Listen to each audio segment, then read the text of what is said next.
Почитувани присутни, почитувана македонска јавност, 1 јуни 2017 година беше формирана првата влада со мандатар Зоран Заев. Точно имаше надеж кај народот за неговите ветувања. Но по 4 години резултатот на сето ова е едно огромно разочарување. Никогаш не било лесно овие 30 години независност, но сега народот живее буквално најтешко. Оваа влада ги сруши стандардите во политиката, ненормалното стана нормално, никој повеќе не очекува од владата да решава проблеми, туку секојдневната е борба, барем да не создава нови проблеми. И најважното, ако треба во кратки реченици да се опише ова 4-годишно владење, би кажал: имаме 4 години украден живот. Украдоа 4 добри години од животот на секој еден граѓанин. Ги празнат џебовите на народот, но ја крадат и правдата, заменувајќи ја со неправда. 4 години хибриден режим на мафијата на власт. 30 на луѓе високо во власта одлучуваат за судбините на 2 милиона луѓе. Тесна клика од 30 на силно криминализирани типови имаат за поседнато целата држава, но и самата СДСМ. Рашковски, кога толку многу го брани Заев, не е причината за криминалот, тоа е последицата.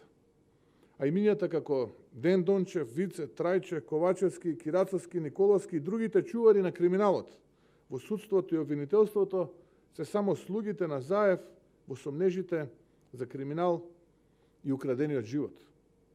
Тоа што се случува во СДСМ е нивна работа.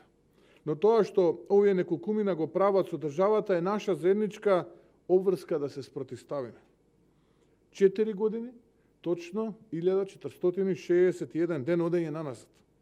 Трговија со име, идентитет, историја, нација, светли херои. За возврат, договор со Бугарија кој им дава право да не блокираат од земе на европски иднина и многу криминал и неправда. Еве, во продолжение, само дел од работите кои што ги ветуваа, а кои што можеби сме позаборавиле, бидејќи од реализацијата нема ни трага ни глас. Во делот на економијата, почитувани пријатели, ветува раст од 5% на бруто домашниот производ секоја година.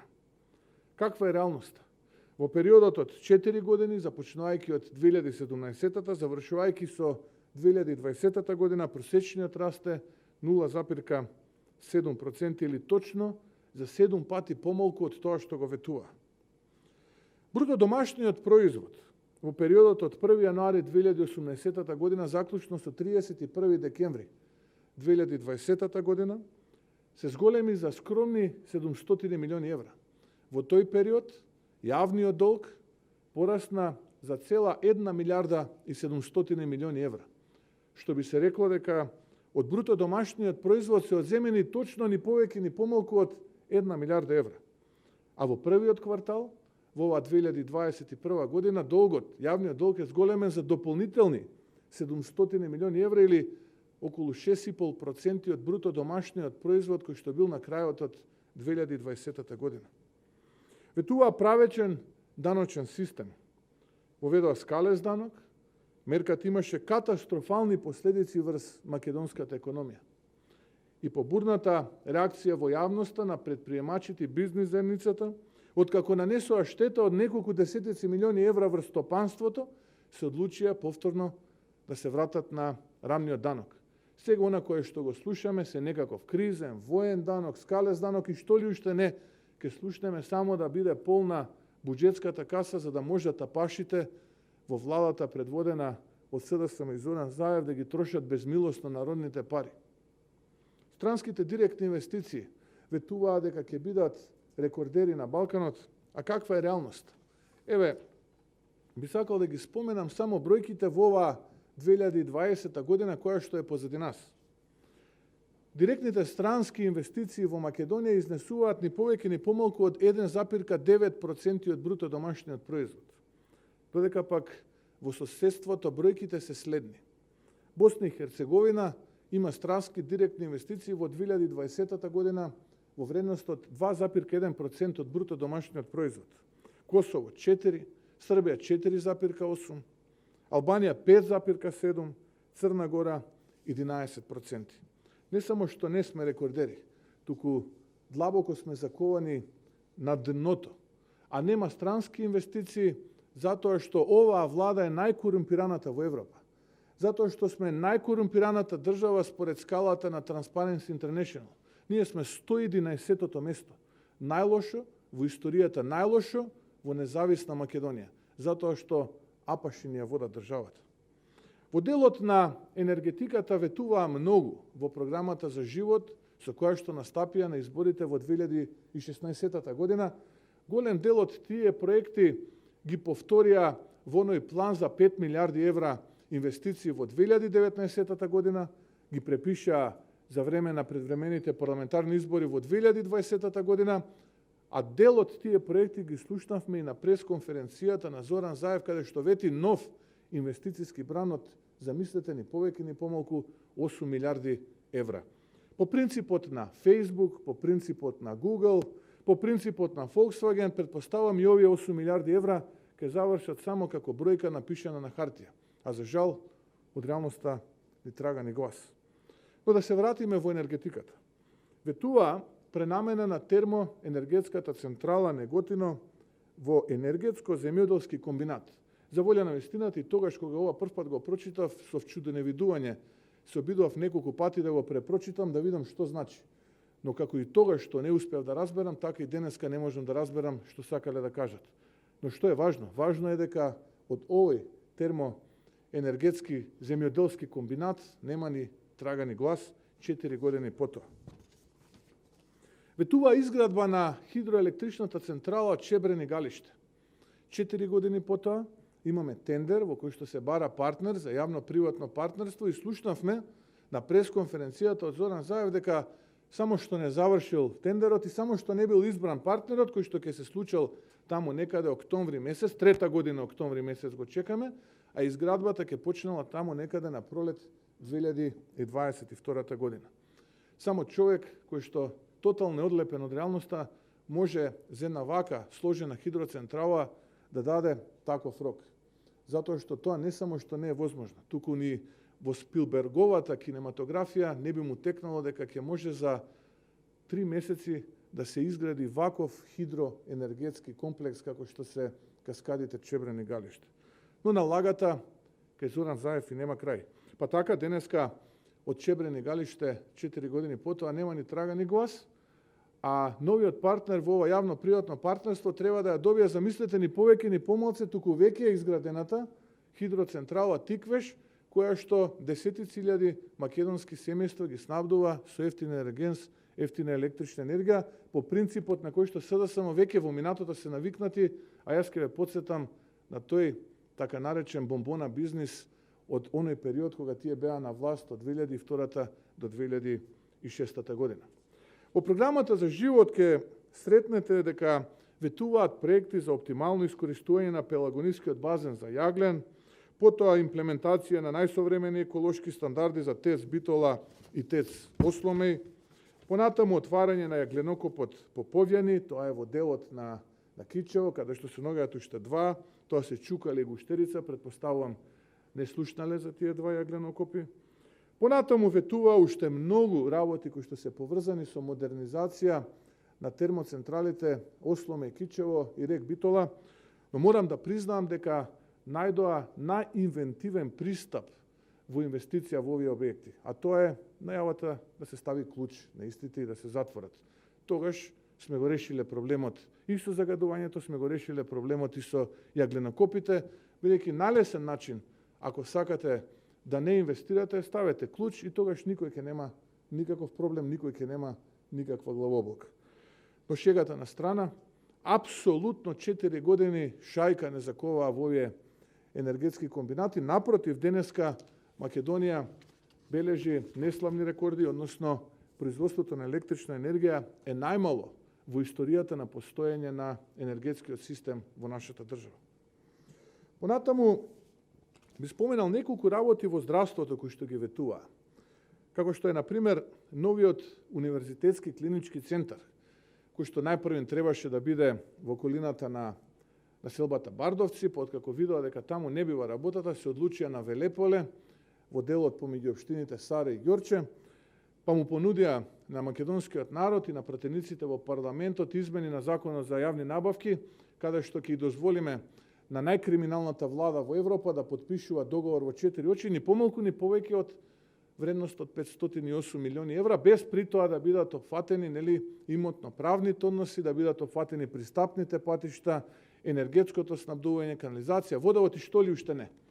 Да речеме, за разлика од кај нас, во соседна Србија, клинички центар се гради за 4 пати помала сума во вредност од 125 милиони евра. Но ова е најкорумпираната и најкриминалната влада и од ден на ден се труди се повеќе да го потврди тој впечаток не само за Transparency International, туку и за граѓаните. Кога крадат богами за сите пари.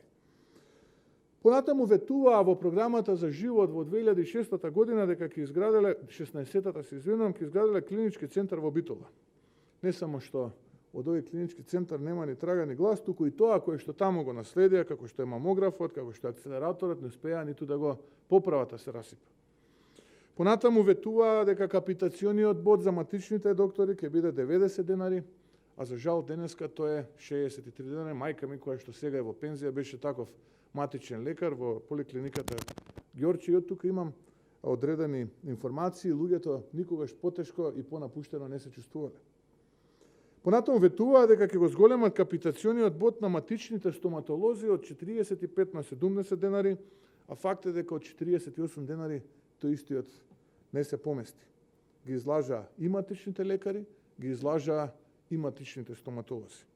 Потоа ветуваа дека ќе обезбедат матичен гинеколог за секоја жена во Македонија. Ова ветување не е реализирано, апсолутна нула. Но што реализираа? На 6-то место сме според бројот на луѓето кои што го загубија својот живот поради неспособноста на нашата влада и ковид пандемијата. Рекордери сме на Балканот по бројот на лица кои што се заболени, барем оние кои што се регистрирани, бидејќи знам огромен број на лица кои што воопшто не се регистрирани, а го поминаа поради несоодветниот одговор на здравствените установи, односно неможноста да се одговори, остана и го поминаа ковид вирусот во домашни услови. Рекордери се според неславни рекордери се според неинвестирањето во здравството за време на пандемија. Според Светска банка сме убедливо на дното во регионот и во Европа. Тоа се, за жал, неславни рекорди кои што не ги ветија, но за жал ги реализира. Во образованието, например, ветуваа дека ќе постават механизам на конкурентност и евалуација во високото образование согласно критериумите на Шангајската листа и рангирање на универзитетите со цел зголемување на квалитетот на високото образование. Факт е дека ниту е воспоставен ваков механизам, а одборот за евалуација е формиран пред неколку месеци и не функционира, а државна евалуација не постои. Денеска нашиот најдобро пласиран универзитет на Шангајската листа е Универзитетот Свети Кирил и Методи, кој што се наоѓа, верували или не, на 1917 место. Значи, не само што не е во првите 500, не само што не е во првите 1000, не само што не е во првите 1500, туку тој се наоѓа убедливо на дното според Шангајската ранг листа. Од инфраструктурните објекти кои што ги ветуваа, а не ги реализира, ќе ве потсетам на Спортската академија, која што велеа дека ќе се преструктурира и ќе се смести во новиот модерен спортски комплекс започнат во времето да се гради на ВМРО ДПМН, а денес тој недовршен. Потоа изградба на математичко-информатичка гимназија во Скопје, ни трага ни глас, нов училишен објект во Визбегово Бутел, нов училишен објект во Долно Блаце Чучер Сандево, нов училишен објект во Клуковец Велес, нов училишен објект во Чаир, во Драчево Кисела вода и така натаму. Реконструкција на десетици училишта кои што за жал ниту трага, ниту глас од ветеното за изградба или за нивна реконструкција. Во културата, например, не можеме да се сетиме на ниту еден позначаен проект, освен на она безмилосно трошење на народните пари преку оние скандалозни проекти за кои што имаше и министерски оставки во изминатите состави на владата. Но ќе потсетам за дел од ветувањата на СДСМ во програмата за живот. Велеа вака: во културата ќе се насочеле кон вистинска заштита на културното богатство и културното наследство во Република Македонија. Одговорот на ова е почитување не само што не го заштитија, туку и го потисна и уништија, посегајќи кон затварање на управата за заштита на културното наследство, а оно што го работат е копирање буквално на секој еден пасус на програмата на ВМРО ДПМН. Добро е што ја користат, имаат што да научат, имаат што нешто да направат добро за граѓаните, но за жал, освен бледа копија, на терен испорака нема никаква. Исто така во нивната програма на страна 115 ќе кажат, напагајќи го политичкиот противник, напагајќи го ВМРО ДПМН, дека во културата власта, тогашната власт, извршила ревизија на вредносните системи според своите идеолошки стандарди, па ќе решат дека тоа резултирало со рушење на темелните вредности на македонската национална култура. Каква е реалноста? За жал, СДСМ изврши рушење целосно, исфрлајќи ја трајно придавката македонски од јавна употреба, а националната култура ја замени со недефинирана јавна култура. Понатаму, во културата исто така ќе прочитате во програмата за живот, каде што од СДСМ се обврзуваат и велат дека во странство ќе ја проширеле мрежата на лекторати за македонски јазик, литература и култура кои во изминатиот период беа затворени или занемарени. Ќе направеле одржлив развој за учење на македонскиот јазик за децата во диаспората. Каква е реалноста, освен неколку пресконференции за промоција на македонскиот јазик, нема апсолутно никаков видлив резултат. Од она кое што во јавноста е познато е дека македонскиот јазик се замени со она, претпоставам сите ќе се присетите на најстрамен договор, официјалниот јазик на државата со новата придавка. Во делот на транспортот и урбанизмот ќе ве потсетам на нивните епохални епски ветувања од типот 600 км автопатишта и експресни патишта, 550 км магистрални регионални патишта, 1000 км локални патишта и така натаму и така натаму. Но каква е реалноста? Автопатот од Скопје кон Блаце, каде што првиот дел е ни повеќе ни помалку од 2 км, 4 години, цели 4 години не се способни ниту да го тампонираат, а камоли да го изградат. Кога зборуваме за автопатот Кичево-Охрид, освен тоа што вредноста со анексите од 411 стигна до 800 милиони евра, буквално немаме никаква теренска активност, иако ќе го слушнете сегашниот Бочварски и предходникот негов Сугаревски, како велат дека имало 600, 700, 800 работници, имало 300, 400 машини и така натаму. Еве овој викенд баш патував по тој прат, бев во Охрид, имавме определена обука заедно со пратениците и навистина не можев да ги видам тие стотици машини, тие стотици работници по автопатот Кичево-Охрид. Се сеќавам на онаа епохална лага на една ТВ дебата на тогашниот министер Сугаревски, која што му ја кажа на професорот Слаевски, мислам дека таа беше дебата во 2018 или 19 година, кој што рече есента 2019 година ќе возиме по автопатот Кичево-Охрид.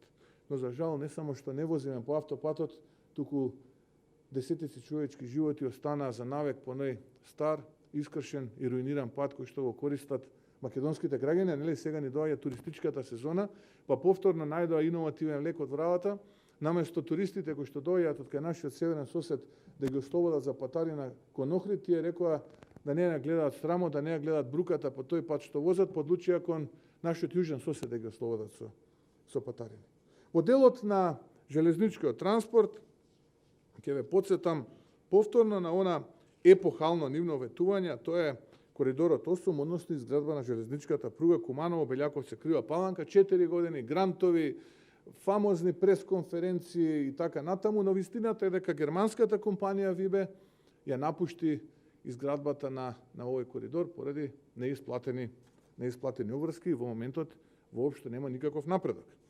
Ќе потсетам на ветувањето од програмата за живот дека ќе се вози по брза пруга во делницата Табановце-Гевгелија.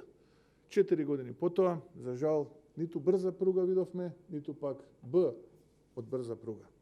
И така натаму. Можам да редам уште многу, буквално уште многу лаги кои што ги кажаа и кои што практично ги презентираа пред граѓаните во таа 2016, 2017, 2019, 2020 година, но освен украден живот, буквално тие не успеа да понудат ништо. Време е да заминат. Сосема на крај, почитувани присутни, секој ден со Заев, како премиер, нашата Македонија губи. одговорност за смена на власта е најголема на опозицијата. Јас со таа одговорност заспивам и се будам. И ќе продолжам да се борам. Но воедно секој еден од вас треба да знае дека секој еден е важен во оваа борба за нашата Македонија. Од секој еден македонец, албанец, турчин, ром, србин, влав, бошњак и сите останати, да ми простат што не ги наведов, е важно иднината на нашата Македонија. Мафијата мора да биде на колена, поразена и спроведена пред лицето на правдата.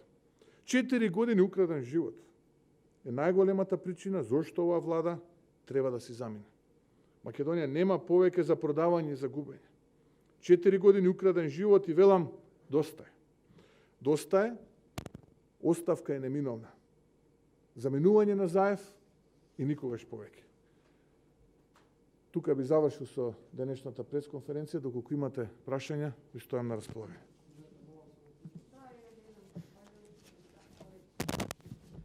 Господине Мицковски, дали заедно со локалните избори ќе побарате предвремени парламентарни избори, доколку ги побарате?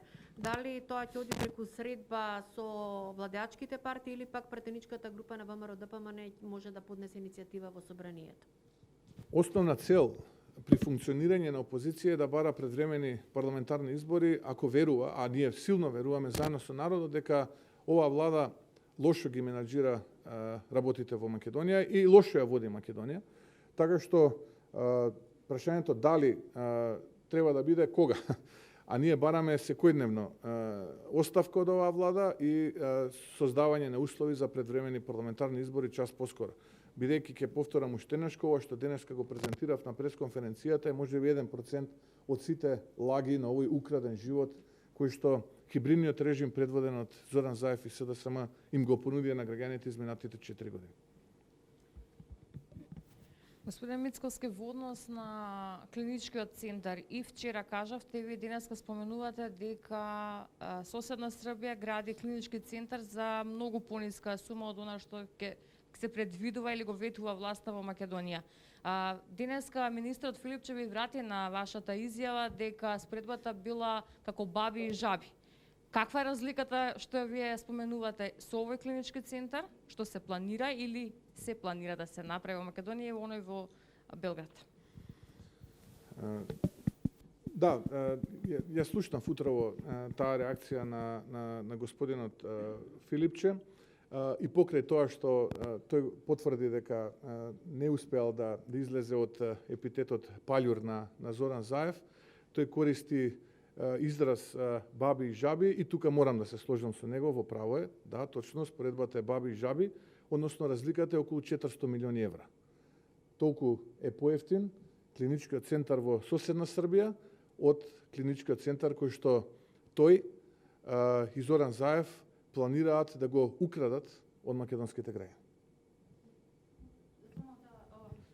Филипче вели дека не може да се прави споредба во однос на двата проекти, бидејќи тој во Србија бил веќе изграден и сега се прави негова доградба, додека она што треба да се гради кај нас е од темел и сосема нов објект. Ова е проектот на Филипче. Ова е проектот на Филипче. Еве, јас сум инженер, ова е проектот на Филипче. Физибилити студиот, 30 страни. Ова е проектот на Зоран Заев и Венко Филипче. Еве. На овој проект, на оваа физибилити студија, ако ја отворите, на страна 9, во делот предложен капацитет на кревети, стои дека клиничкиот центар ќе има точно 1000 кревети. И специфицирани се каде. И ако го споредите тоа со клиничкиот центар, за кој што има проект, предпоставувам неколку метра, во соседна Србија, бидејќи тоа е проект на кој што се гради клинички центар, а ова е параван како да се покраде пола милиарда од граѓаните во Македонија, кој што нормално, дека сум јас претседател на ВМРО-ДПМН, нема да го дозволам. Има голема разлика. Еве ги, пола милиарда проектот бабите и жабите, оние 125-400 милиони помалку во соседна Србија. И разликата е што ние никогаш ова нема да го добиеме, затоа што се неспособни, а во Србија, за жал, наша жал, а за нивна корист, граѓаните ќе го добијат современиот клинички центар, од она што можам да го прочитам таму од медиумите, најдоцна до септември оваа година. Ете, тоа е разликата меѓу влада која што сака да работи за својот народ и своите граѓани и влада која што сака да краде од својот народ и од своите граѓани. Точно е, не се споредуваат тие две работи, тоа се баби и жаби. Тие што работат и тие што крадат. Да повеќе на дискусија околу целиот проект, дали сметате дека може некаков договор, компромис за како треба да изгледа идниот? Мислам дека темата за дискусија околу законот за измени на законот за јавни набавки е во парламентот, а доколку Зоран Заев сака да дебатираме, јас во текот на вчерашниот ден упатив јавна покана, ќе ја повторам, да излеземе заедно, еве, нека избере он време, место и да дебатираме по сите овие отворени прашања. Господин Мицковски, вчера председателот на БЕСА Касами рече дека за престојните локални избори ќе коалицира со сите, можна е коалиција со сите, исклучувајќи го ВМРО ДПМН. Ваш коментар околу ова и со кого ВМРО ДПМН ќе коалицира на изборите?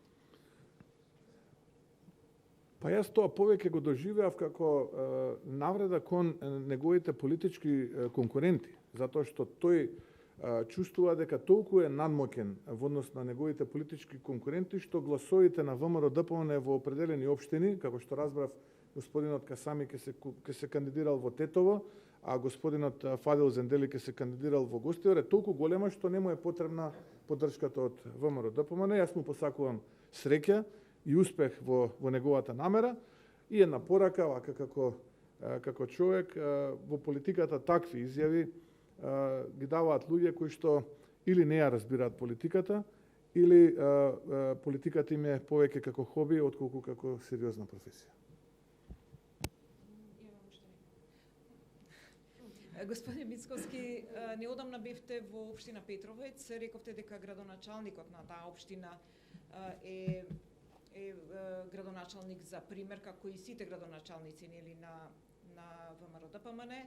Меѓутоа, дали имате сознанија дека градоначалникот на општина Петровец местил тендери за неговиот брат? Не, имате докази за ова? Да. Ако може да ми ги дадете, и јас јавно ќе ги процесуирам до обвинителството да постапи веднаш. Веднаш, без разлика дали е тоа градоначалник од ВМРО, од СДСМ или било кој друг, ако имате докази во кои што јасно стои дека тој местел тендери за неговиот брат, веднаш доставете ми ги после пресконференцијата, ја лично ќе ги доставам до обвинителството и ќе го повикам обвинителството да постапи по истите. И уште еден коментар. Ама ве молам да ги доставите така. Да не остане ова само на пресконференција. Оти лесно е да се растураат пердувите, тешко е да се соберат. Сакам да ги доставите, еве јавно ве држам за збор. Уште еден коментар околу извештајот на УНЕСКО за Охридскиот регион. Па зарем е потребен дополнителен коментар од тоа што го коментира УНЕСКО. 4 изгубени години, украдени години за Охрид и Охридјани и Македонија од страна на локалните и централната власт. Предпоставувам ќе се пазарат из овие локални избори со разноразни полумафијашки структури долу кои што ќе ги оценуваат за маркици, за тендери, за легализација, така што нема да не зачуди ако до година оценката биде уште полоша и ни го одземат статусот на град кој што е заштитено природно и културно наследство светско.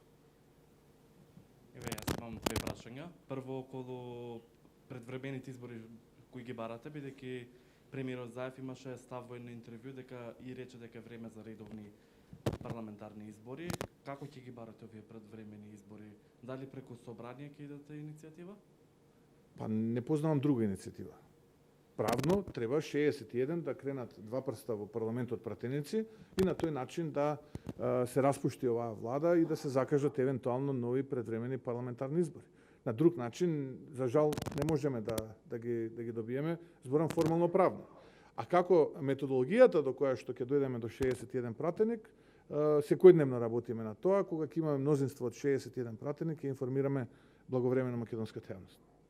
И околу законот за државјанство, вчера во јавната расправа ВМРО ДПМН бараше јавна расправа за овој закон за државјанство, дали и беа доставени амандманите меѓу Алијанса и Алтернатива и владата кои ги има договорено, дали ВМРО ДПМН ги разгледа овие амандмани, дали ќе поднесува нови и како ќе постапува, дали ќе го поддржи законот за државјанство? Најпрво сакам да појаснам дека од онаа пресконференција која што ја држеше Зоран Заев, заедно со представниците од коалицијата Алијанса на албанците и Алтернатива, се обврза дека ќе разговарал меѓу другото и со ВМРО-ДПМН до денеска, до овој 1 јуни. Таквов разговор не е спроведен, ниту па некој не информирал што е договорено, како е договорено, кои се амандманите и така натаму. Пратениците ги добија амандманите службено во рамките на парламентарната процедура. Ги разгледавме врз основа на тој предлог закон кој што е договорен помеѓу Зоран Заев и коалицијата Алтернатива и Алијанса. Ние ќе предложиме наши амандмани кои што цениме дека треба да ги опфати овој закон, па така да ќе почекаме оваа парламентарна процедура да заврши и ќе го видиме епилогот. Дали од тие 61 пратеник има од се достанат? Па во овој момент не би сакал да откривам детали, бидејќи сепак се работи на тоа ново парламентарно мнозинство. Во моментот кога ќе ги имаме тие 61 пратеници, ќе информираме јавноста, но дали е опфатен дел од пратеничката група на СДСМ во тие преговори, да, е опфатен. Кого? Па сега, ќе почекате малку. Оптимисти сте дека ќе може да обезбедите 61 пратеници? Јас сум оптимист дека оваа влада треба час поскоро да замине, бидејќи секој ден поминат, како што кажав на пресконференцијата на Зоран Заев и СДСМ во владата, е штета дополнителна за Македонија. Ако немате други прашања, ви благодарам. Пријатно.